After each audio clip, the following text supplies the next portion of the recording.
ismin da ake karantawa na'am ya mannanu zal ihsani kad amma kullal khalaiqi mannuhu.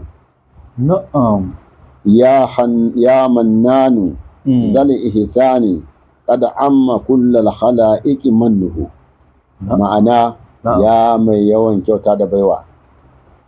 mannanu kenan. Ne mannanu zal ihsani ma'abuci kyautatawa ga bayansa.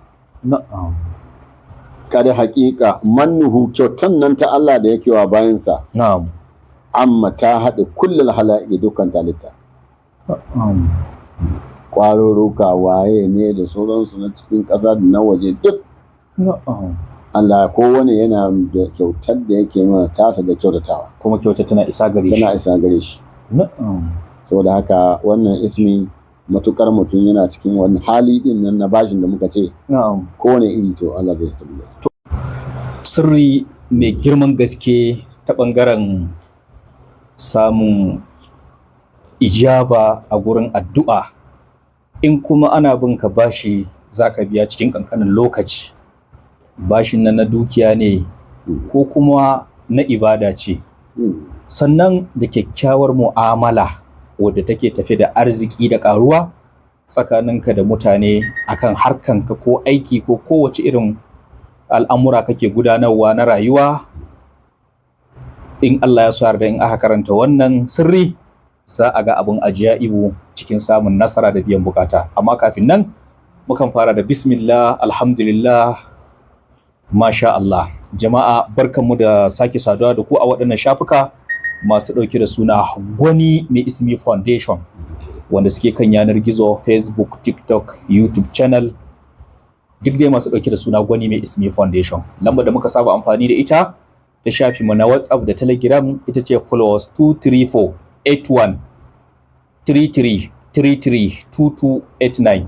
Ma'ana alama tara plus kenan 234 81 33 33 22 8 9. To akar makalla za mu shiga cikin sirrin yaman nanu ko? Na'am, assalamu alaikum wa rahmatullahi. Amin wa alaikum assalam wa rahmatullahi ta'ala wa barakatuh. To shi wannan ismi na yaman nan. Na'am. Wato ismi ne kawai da malam ya bayani. Na'am. Wanda yake fitar da mutum a cikin wani hali da ya shiga na basussuka. Na'am. Ko wani irin bashi ne. Bashi ne wanda ya shafi ibada, bashi ne wanda ya shafi tsakanin shi da mutane. Na'am. To Allah zai bashi abin da zai biya wannan bashi. Daga cikin ainihin taskokin shi Allah. Na'am.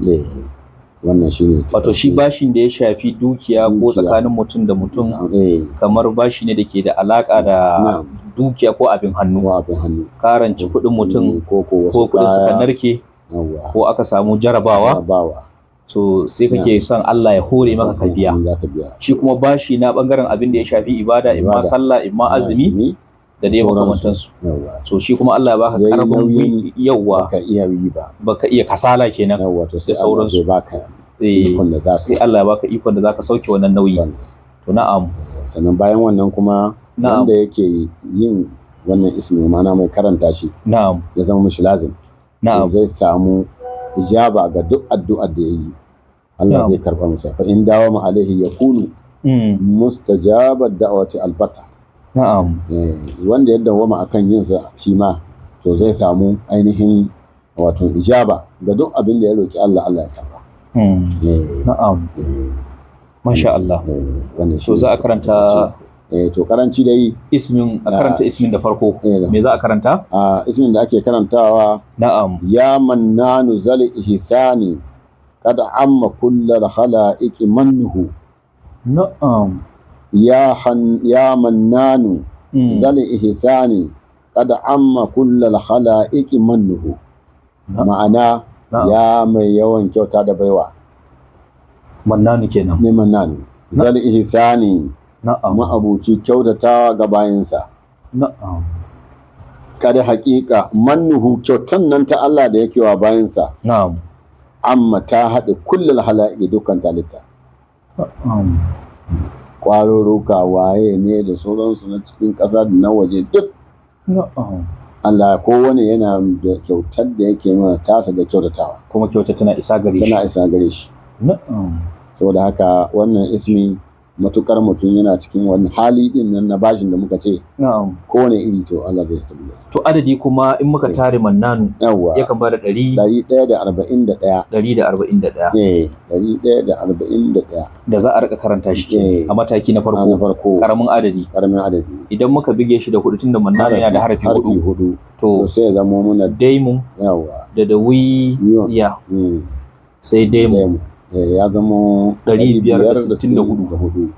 to shine karanci wanda mutum zai dinga karanta kuma Karanci. abin so ya na'am dinga karanta safe da yamma safe da yamma da niyyar haka da niyyar haka Allah zai bashi da kafa 564 a ƙara maimaita abin da za a karanta abin da za a karanta shine ya mannanu na'am zal ihsani qad amma kullal khalaiqi mannuhu masha Allah wannan shine ismin da za a karanta.